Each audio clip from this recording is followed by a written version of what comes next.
오늘부터 요나서 말씀을 중심으로 복음 중심 설교를 하겠습니다.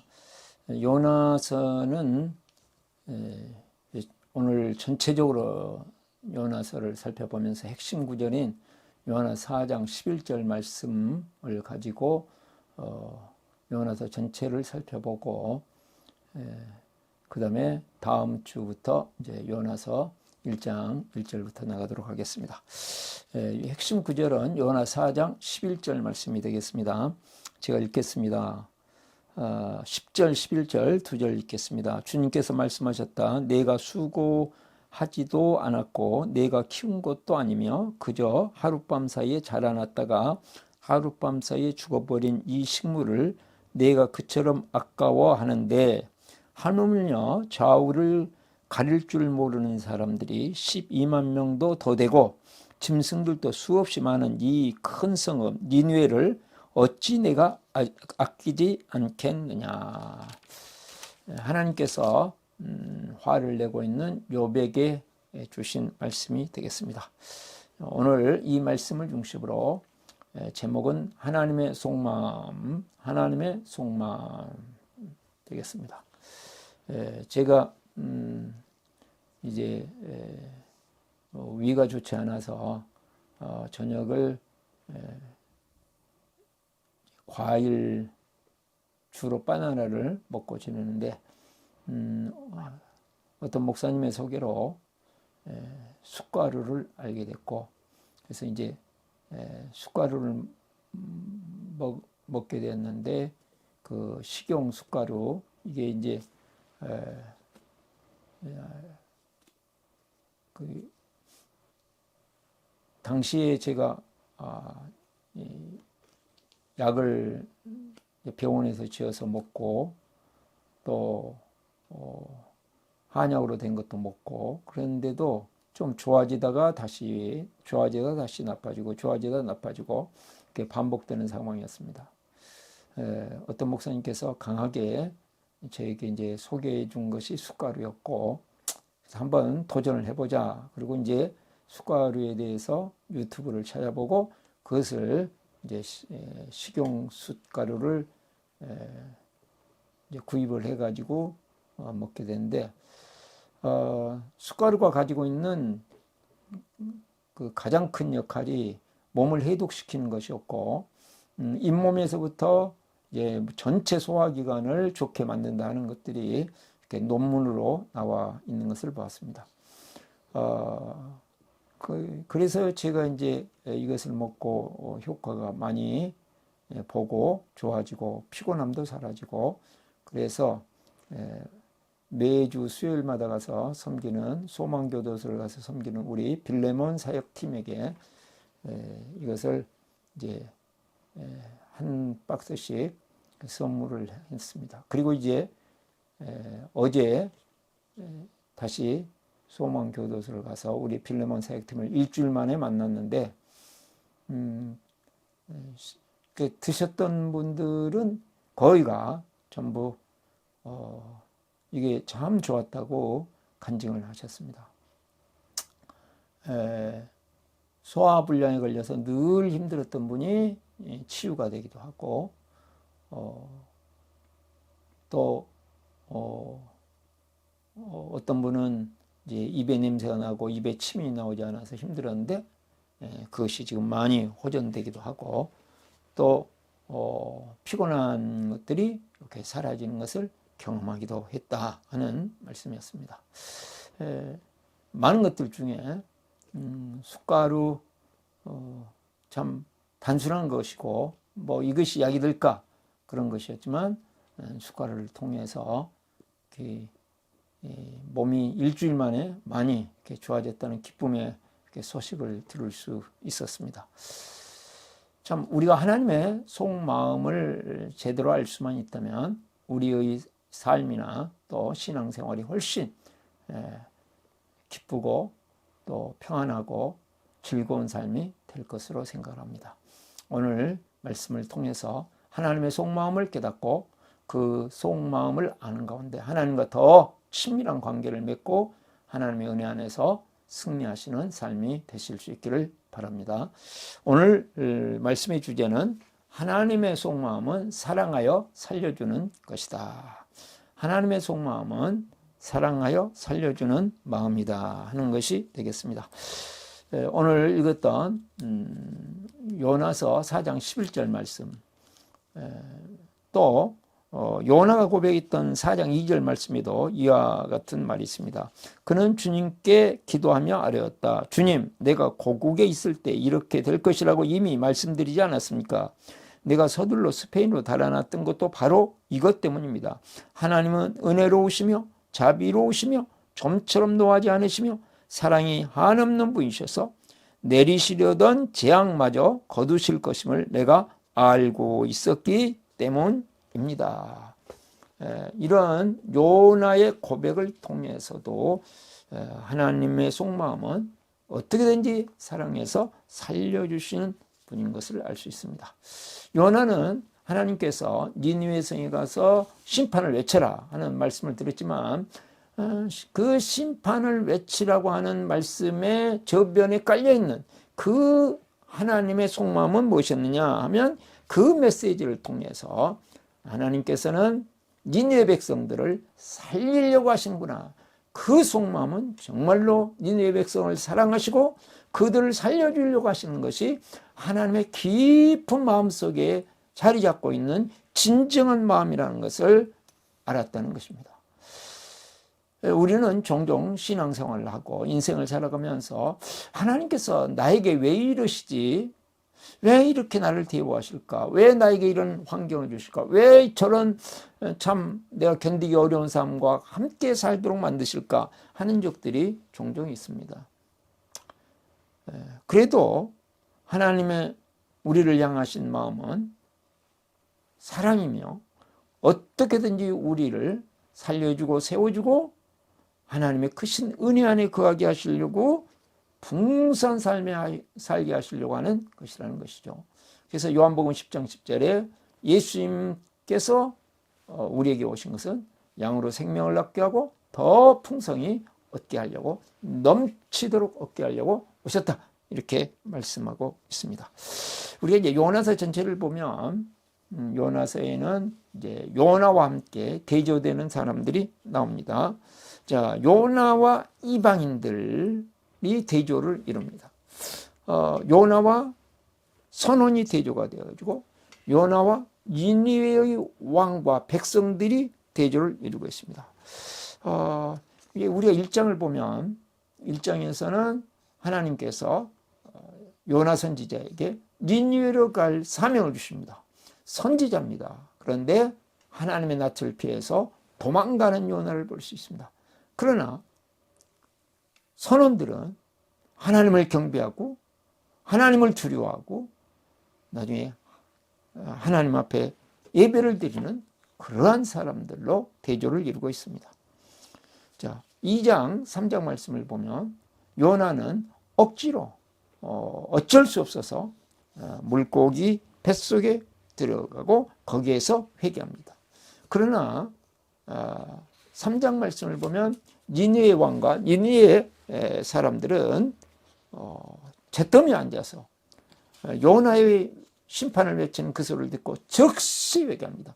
요나가 뭐 대단한 사람이거나 요나가 어떤 영향을 끼칠 수 있는 사람이 아님에도 불구하고 그들이 봤을 때는 참 낯선 사람이고 참 조그만 나라에 불과한 그 나라에서 온 사람에 불과함에도 불구하고 그들은 왕에서부터 짐승에 이르기까지 모두 다 잿더미에 앉아서 죄를 둘러쓰고 진실한 회개를 하고 있는 것을 볼 수 있습니다. 왜 이렇게 됐을까 하는 것에 대해서 학자들이 연구해 봤을 때 BC 765년에 큰 전염병이 있었고 763년에 이제 개기일식이 있었습니다. 이런 징조들로 말미암아서 그때 당시에 통치권이 참 위태로운 지경이었고 백성들은 위기를 느꼈고 그 위기의 화살이 이제 왕에게로 향하던 그런 때였습니다. 그렇기 때문에 심판을 외치는 요나 선지자의 메시지를 듣고 즉시 회개하는 그런 일들이 있었습니다. 하나님께서 준비시켜 놓은 다음에 요나 선지자를 보냈던 것을 알 수가 있죠. 자, 4장 말씀을 보면 하나님 앞에 불평하고 원망하면서 죽기를 구하는 요나를 볼 수가 있고, 니느웨 백성을 살리려 하시는 하나님, 또 요나를 설득하시는 하나님과 대조를 이루고 있는 것을 볼 수 있습니다. 하나님께서 니느웨 백성이든지 또는 선지자 요나든지 지금 요나서 전체 1장, 2장, 3장, 4장 전체를 통해서 지금 보여주고 계시는 하나님의 깊은 속마음은 니느웨 백성도 사랑하여 살려주고 싶으신 것이고, 또 선원들도 사랑하여 살려주고 싶으신 것이고, 또 선지자 요나도 사랑하여 살려주고 싶은 것이 하나님의 마음입니다. 하나님은 온 우주 만물을 다스리시는 역사의 주관자이시고 만물의 통치자이신 것을 우리가 알 수 있습니다. 하나님께서 요나서에 보면 폭풍을 보내시고 물고기를 보내시고 박농쿨을 나게 하시고 벌레를 보내서 박농쿨을 쏠게도 하시고, 이처럼 또 바람을 일으키시고 바다를 움직이시고 하는 것을 보면 전체 온 우주 만물을 주관하시는 분이시다. 이 하나님께서 사람과의 관계를 맺을 때 아무렇게나 그냥 물질을 대하듯이 그렇게 비인격적인 존재로 맺으시는 거예요. 매우 인격적인 대우를 하시면서 관계를 맺으십니다. 그러면서 어떻게든지 설득하시려고 그러시고 어떻게든지 사랑해서 품 안을 품고 생명을 주시려고 하시는 것이 하나님의 깊은 마음속에 자리 잡고 있다 이것이죠. 이런 하나님의 속마음이 가장 잘 표현된 것이 예수님을, 하나님의 아들이신 예수님을 이 땅에 보내신 것이고 그 절정이 십자가이고 부활합니다. 그래서 예수님께서 이 요나의 사건을 들어서 표적이 무엇인가를 보여주겠다 하면서 부활을 말씀하고 있는 것을 볼 수 있습니다.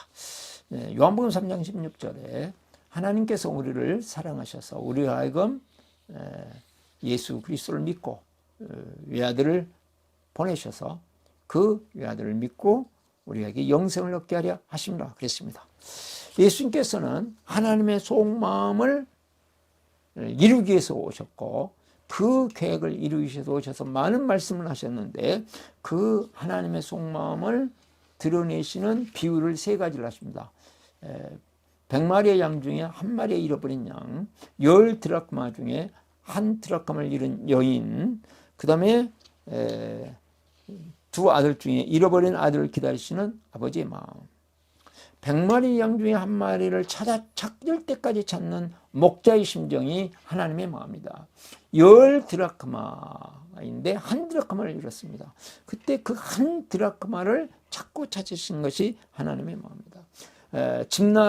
재산을 자기의 유산 받을 것을 그냥 미리 달라고 해서 말도 아닌 가운데 그 돈을 가지고 멀리 가서 허랑방탕하고 다 써버린 당자가 돌아오기를 기다리시는 아버지의 마음, 이것이 하나님의 속마음이다 하는 것을 보여주고 있습니다. 특별히 2 아들의 비유로 좁혀지시면서 하나님께서는 이제 죄인과 세리들을 동생에, 그 다음에 형을 그때 당시에 바리새인 또 율법사 이런 종교인들에게 지금 비유를 하고 있습니다. 그래서 우리로 하면 당자는 세속주의자, 형은 율법주의자인 것을 알 수 있습니다. 오늘 우리로 말하면 비신자들이거나 종교주의자들이거나 하나님께서는 모두를 사랑하십니다. 니느웨 백성도 사랑하셨지만 요나도 사랑하십니다. 거역하고 있는 요나까지도 사랑하십니다. 하나님께서는 모든 사람들을 사랑하시고 어떻게든지 살려주고 세워주고 회복시켜 주려고 하시는 것이 하나님의 마음입니다. 하나님께서 우리를 향하신 깊은 마음은 사랑하여 살려주고 회복시켜 주시려고 하는 것입니다. 그러면 우리가 어떻게 하나님의 마음인 사랑하여 살려주는 하나님의 마음을 내 마음에 느끼고 또 우리의 삶에서 체험하고 누리면서 살아가 갈 수 있을까? 이것에 대해서 우리가 살펴보도록. 첫 번째는 진정한 신앙생활을 추구합니다. 진정한 신앙생활을 추구합니다. 자, 4장 2절 보시면 우리가 읽었다시피 그는 주님께 기도하며 아뢰었다. 주님, 내가 고국에 있을 때 이렇게 될 것이라고 이미 말씀드리지 않았습니까? 내가 서둘러 스페인으로 달아났던 것도 바로 이것 때문입니다.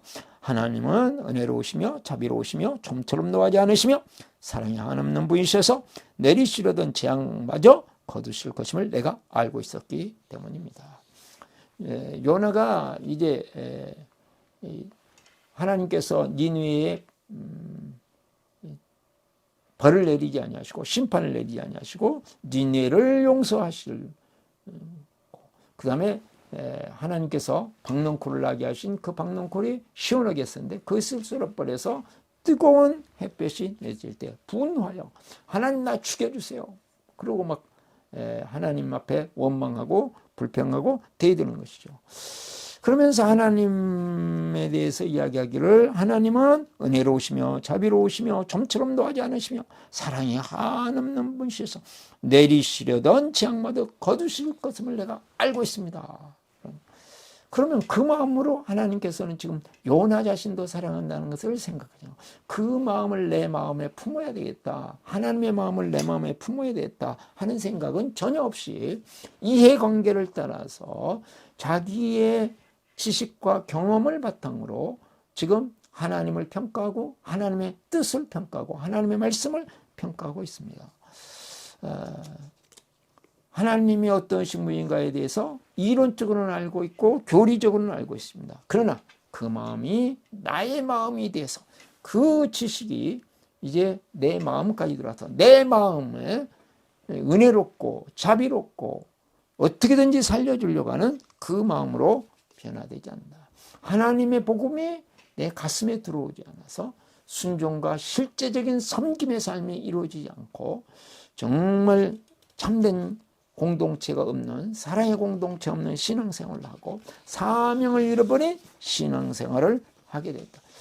이 말씀이죠. 그 근본적인 원인이 어디에 있습니까? 자기중심적인, 자기 이익중심적인 신앙생활. 매우 좁은 시야를 가진 신앙생활이 되겠습니다. 이 세대와 다음 세대, 이 세상과 다음 세상이 있습니다. 그런데 이 세상, 지금 내 세대, 지금 내가 형처한 이 때가 가장 최고라고 하는 그런 생각을 가지고 있는 것이죠. 그러니까 모든 것들이 내게 이익이 되는 대로 하나님도 내게 이익이 될 때는 아멘이지만 하나님이 나에게 이익이 되지 않을 때는 언제든지 낯을 피하여 도망갈 수 있는 마음, 자기중심적인 사고방식, 이것입니다. 이런 이론적인 신앙, 교리적인 신앙이 꼭 나쁜 것만 아니죠. 우리가 실제로 신앙이 제대로 되기 위해서는 바른 지식이 필요하고 이 바른 지식의 토대 안에서 우리의 신앙이 갖춰져야 되는 것이 사실입니다. 열심만 가지고 되는 것이 아니죠.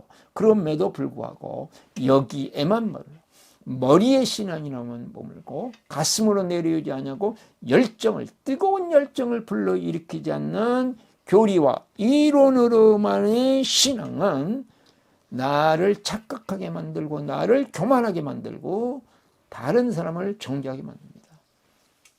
그래서 그것이 도에 달하면 요나의 그런 것도 하나님까지 정죄하죠. 그래서 결국은 자기 자신도 많은 어려움 속으로 집어넣고 선원들이 무슨 죄가 있습니까? 내 주위에 있는 사람들에게 어려움을 주고 또한 자기의 이익대로 되지 않기 때문에 원망하고 불평하고 분노하는 인생을 살게 됩니다.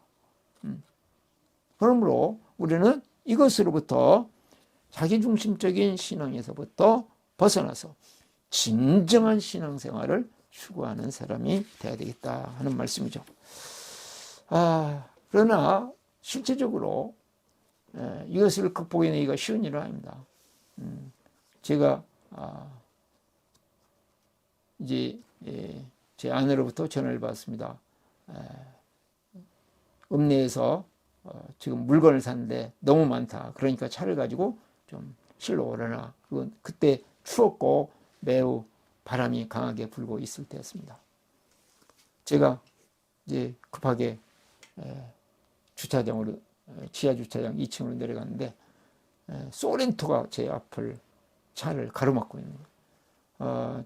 저는 허리가 약하기 때문에 힘을 잘못 쓰면 그 다음에 며칠씩 허리를 고생합니다. 그런데 이런 승용차 같으면 괜찮은데 큰 차를 거기다 세우는, 아니 지금 세워놨으면 좀 제자도 갖다 놓고 해야 될 텐데 차를 본래가 가로 주차를 안 하는 데에다 해놨음에도 불구하고 거기까지 차가 밀려와 있는 거예요. 근데 이게 빠져나올 수는 없고 밀어도 잘 안 밀어주고 그러니까 이제 뚜껑이 열린 것이죠. 나도 모르게 그냥 발로 그냥 차를 차버렸어요. 그랬더니 어떻게 하다가 철판 쪽에 맞았는가 빵 하고 소리가 나니까 그때 주차하러 왔던 다른 사람이 막 깜짝 놀라가지고 하는 것을 봤어요. 뭐 차에는 이상이 없었습니다만은 우리가 분노해서는 안 된다. 자기 감정을 다스릴 줄 알아야 된다. 사랑의 마음을 품어야 된다. 알죠. 그러나 현실 속에서는 우리가 수없이 넘어지고 실수하고 실패합니다. 우리의 신앙이라는 것이 끊임없이 날마다 신앙을 적용하지 않으면 우리도 모르게 벌써 내 마음속에서 그냥 내 중심적이고 내 이론적인 그런 신앙생활로 빠져버린다는 거죠. 자, 적용 질문입니다. 이론 신앙에 머무는 것이 당신에게 특별히 어떤 측면이 많다고 생각하시나요? 이것이 적용 질문이 되겠습니다. 자, 두 번째로 우리가 정말 하나님을 사랑하여 살려주는 하나님의 속마음을 내가 느끼고 누리고 그 마음을 품고 살기 위해서는 어떻게 해야 될 것인가 하는 문제입니다. 첫 번째, 참된 신앙생활을 추구하는 것이다. 두 번째, 사랑하여 살려주시는 하나님께 감사합니다. 하나님의 마음이 정말 이렇기 때문에 나를 어떤 환경에 있든지 어려운 환경이든 좋은 환경이든 나에게 주어진 상황이 어떤 상황이든지 하나님은 나를 사랑하시고 살려주시는 하나님이시다. 그래서 우리에게 놀라운 은혜를 부어주시는 하나님이시다 하는 것에 대해서 늘 감사하는, 실제적으로 감사를 말로 하고 감사를 표현하고 감사를 고백하고 그러면서 찬양하는 그런 신앙생활이 돼야 된다는 말씀이죠. 다시 요한서 4장 11절 말씀을 보면 하물며 좌우를 갈 줄 모르는 사람들이 12만 명도 더 되고 짐승들도 수없이 많은 이 큰 성읍 니네를 어찌 내가 아끼지 않겠느냐. 아수르의 이때 당시에 나중에는 수도가 됩니다만은 이때 당시 수도는 아니고 큰 도시였습니다. 성읍이었습니다. 이 큰 성읍 니느웨 앞으로 하나님의 백성들을 와서 공격하고 망하게 할 것입니다. 그럼에도 불구하고 우리 하나님께서 모든 사람들을 사랑하시기 때문에 이들을 어떻게든지 살려주고 사랑하여 살려주시려고 하는 것이 하나님의 마음이었던 거죠. 이런 하나님의 마음이 잘 표현된 거 이사야서 53장 5절 말씀입니다. 그가 찔면 우리의 허물을 일하며 그가 상하면 우리의 죄악을 일함이라. 그가 징계를 받음으로 우리가 평화를 누리고 그가 채찍에 맞음으로 우리가 나음을 입었도다 그랬습니다. 하나님께서는 예수 그리스도를 보내셔서 하나님의 아들을 보내셔서 우리에게 있는 죄와 허물을 해결하시고 평안을 주시고 치유를 주시고 생명을 주시고 회복을 주시겠다고 약속하셨습니다. 이 약속의 말씀을 따라서 우리 예수님께서 이 세상에 오시고 요나는 이방인들에게 복음을 전하는 일, 하나님의 말씀을 전하는 사명을 회피하고 도망가려고 했지만 예수님은 하나님의 아들이심에도 불구하고 당신은 죄가 없음에도 불구하고 우리를 구원하기 위해서 요한복음 1장 10절에 인간의 몸을 입고 이 땅에 오셨습니다. 그리고 예수님은 그때 당시에 종교인들, 이 교리적인 신앙, 이론적인 신앙만 머무르고 있는 이 사람들에게 박해를 받으시고 수많은 비난을 받으시다가 결국은 이 사람들에 의해서 체포되시고 그 다음에 신문을 받으십니다. 그들은 사형이 죽어야 마땅하다고 하나님의 아들을 알아보지 못하고 이방인에게 넘기고, 그래서 빌라도는, 총독이었던 빌라도는 예수님을 풀어주고자 했으나 가장 악랄했던 바라바를 풀어주고 예수님을 풀어줘서 안 된다, 십자가에 못 박으세요, 여론을 막 일으켜서 광기나는 눈빛을 가지고, 살기 어린 눈빛을 가지고 십자가에 못 박으시오, 십자가에 못 박으시오, 이렇게 외친 것을 볼 수 있습니다. 예수님은 실제적으로 이론으로 사랑한 것이 아니라 실제적으로 사랑하시기 때문에 실제적으로 뺨을 맞으시고 침뱉음을 당하시고 가시면류관을 쓰시고 홍포를 입으시고 갖은 모욕을 당하시고 군인들에게 짓밟히시면서 밤새도록 채찍에 맞으시고 온몸이 찢기시면서 고통을 당하십니다. 그것을 통해서 하나님께서 이루시려 하는 하나님의 깊은 마음속에 자리 잡고 있는 어떻게든지 사랑으로 살려주시려고 하는 마음을 위해서, 그 마음을 이루기 위해서 고통을 실제로 당하시고 골고다의 언덕길 수많은 사람들이 바로 보는데 십자가를 짊어지고 우리의 죄의 십자가, 우리의 저주의 십자가, 우리의 연약함의 십자가, 우리의 이론적인 신앙의 십자가, 우리의 피상적인 허물의 십자가를 짊어지고 골고다의 언덕길을 온몸에 피투성이가 피를 뚝뚝 흘리시면서 그 길을 오르십니다.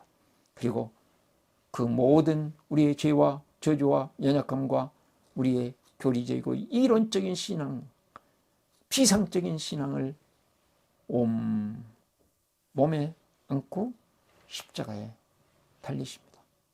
그리고 그곳에서 우리가 측량할 수 없는 지옥의 고통을 견디시면서 우리를 죄에서 구원하시고 저주에서 예방시켜서 복이 되게 하시고 연약함을 회복시키시고 치유하시고 우리를 이론적인 신앙, 피상적인 신앙에서 벗어날 길을 열어주시기 위해서 십자가에서 이 모든 고통을 견디십니다.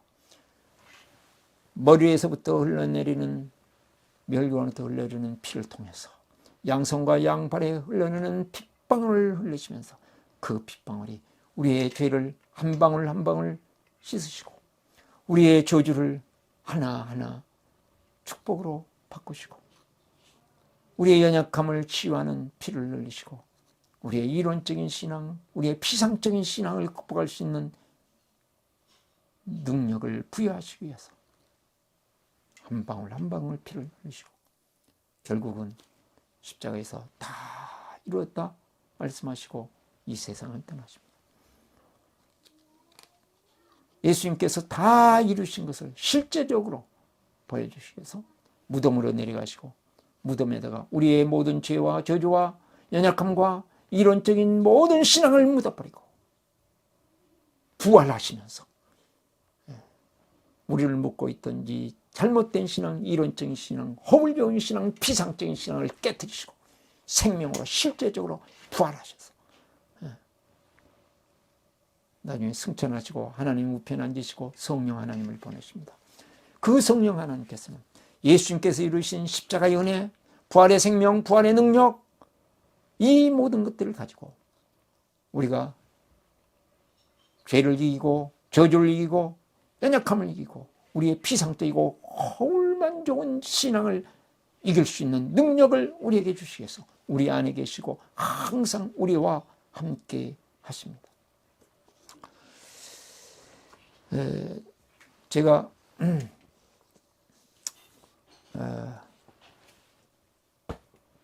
지금 감사 나눔을 이렇게 매일 올리고 한두 번 이렇게 올리지 못한 경우를 빼놓고는 지금까지 보니까 3년이 넘도록 감사하는 하나님을 쭉 올렸습니다. 그래서 오늘이 1199번, 오늘만 이제 하면 1200번이 되겠죠. 코로나 이후로 3년 약 한 100일 동안 쭉 지내오면서 날마다 매일매일 감사했습니다. 그리고 아침 묵상할 때마다 거기다 기록합니다. 하나님, 주님 감사합니다. 주님 기뻐합니다. 주님 찬양합니다. 제가 시시때때로 주님 앞에 감사하고 주님을 기뻐하고 주님을 찬양하는 삶을 살게 해서 계속 고백하는 그 훈련을 합니다. 정말 하나님께서 우리의 모든 이 어둠의 것들을 해결해 주셨음에도 불구하고 우리의 현실 상황 때문에 결핍을 느끼면서 감사하지 못할 때가 많아요. 저의 사고방식을 바꾸라고 이렇게 끊임없이 훈련하고 있습니다. 자, 오늘 적용 질문입니다. 하루를 마치고 주님께 감사하는 것을 일주일 중에 며칠 동안 한번 실천하고 싶으신가요? 그래서 구체적으로 하나님께 감사하고 예수님께 감사하는 시간을 가졌으면 좋겠습니다. 그러면 정말 하나님의 속마음이 사랑하여 살려주는 이 마음을, 하나님의 마음을 느끼고 우리가 또 그 마음을 품고 살아가기 위해서는 첫 번째로 참된 신앙생활을 추구해야 되고, 두 번째는 우리가 사랑하여 살려주는 하나님 앞에 감사하는 신앙생활을 해야 되고, 셋째로는 실제로 십자가의 사랑과 부활의 생명을 공부하시는 성령 충만을 구합니다. 실제로 십자가의 사랑과 부활의 생명을 공부하시는 성령 충만을 구합니다. 했습니다. 우리가 3장 3절 4절을 보겠습니다. 요나는 주님께서 말씀하신 대로 곧 길을 떠나 니네로 갔다. 니네는 둘러보는 데만 사흘길이나 되는 아주 큰 성읍이다. 요나는 그 성읍으로 가서 하룻길을 걸으며 큰 소리로 외쳤다. 40일만 지나면 니네가 무너진다. 40일만 지나면 니네가 무너진다. 요나가 주님을 피했던 이유가 이제 자기 나라에 이익이 되지 않는 것 하나하고, 그 다음에 학자들이 가면 두려웠기 때문일 것이다. 완전히 다른 나라고 많은 군인들이 있는 나라고 생소한 것입니다. 요나 혼자 가서 어떻게 할 수 있는 일이 아닙니다. 그런데 그들에게 심판을 외치고 무너진다고 외쳤을 때 그들이 어떻게 나올지 요나는 알 수가 없었습니다. 그래서 피했다고 그랬거든요. 그런데 물고기 뱃속에 들어가서 회개하고 다시 주님의 은혜를 회복한 다음에 그는 다시 나가서 담대하게 니네 성에 가서 외쳤습니다. 40일이 지나면 니네가 무너진다. 이제 외쳤던 말씀의 핵심이겠죠. 심판이 임할 것이다. 뭐 우리가 전도를 해보면 아시겠지만 예수님 믿으면 구원을 얻습니다. 예수님 믿으면 행복해집니다. 이런 거 하는 것도 쉽지 않은데 막 심판을 외치면서 힘도 없는 사람이 이렇게 했을 때 어떤 일이 보게 되시겠습니까? 그러기 위해서는 우리 안에 정말 하나님께서 사랑하여 살려주는 이 마음을 우리에게 공급하시는 성령으로 충만해지기를 늘 기도하고 구해야 된다는 것이죠. 여러 가지 방법이 있는데 그 중에 하나가 저는 오신기도라고 생각합니다. 나는 죽었습니다. 제가 주인이 아니고 예수님이 저의 주인이십니다. 예수님은 십자가에서 죽으시고 부활하셨습니다. 부활하신 예수님을 가슴으로 만나서 따라가며 간직합니다. 사랑하는 가족과 함께 영광스러운 승리를 노래합니다. 저는 일어날 때마다 눈을 뜨자마자 거기서 한 번, 두 번, 세 번 그 자리에서 그 기도를 합니다. 그리고 이제 새벽 기도회 때 또 세 번 기도하고, 그 다음에 밥 먹을 때마다 식사 기도를 하면서 오신 기도를 계속하는 것이죠. 또 큐티할 때 말씀 중에서 한 구절을 딱 뽑아서 그 말씀을 가지고 끊임없이 기도합니다. 그래서 하나님의 말씀과 성령을 함께 하시기 때문에 말씀을 가지고 끊임없이 기도하는 것을 할 때 우리의 마음에 성령이 임하는 것이 지금까지 우리 기독교 영성의 쭉 흐름 속에 온 것이거든요. 그래서 오늘은 로마서 12장 21절 말씀을 가지고 악이기지 말고 선으로 악을 이기십시오. 이 말씀을 가지고 계속 묵상하는 것이죠. 시간만 나면 악에게 지지 말고 선으로 악을 이기십시오. 주님, 악에게 치지 말고 선으로 악을 이기게 하여 주시옵소서. 악에게 치지 않고 악을 선으로 이기게 하시는 것을 감사합니다. 끊임없이 간구하는 기도, 감사하는 기도, 찬양하는 기도 해간 바꿔가면서 끊임없이 이건 기도하는 성령 충만하게 하여 주시옵소서.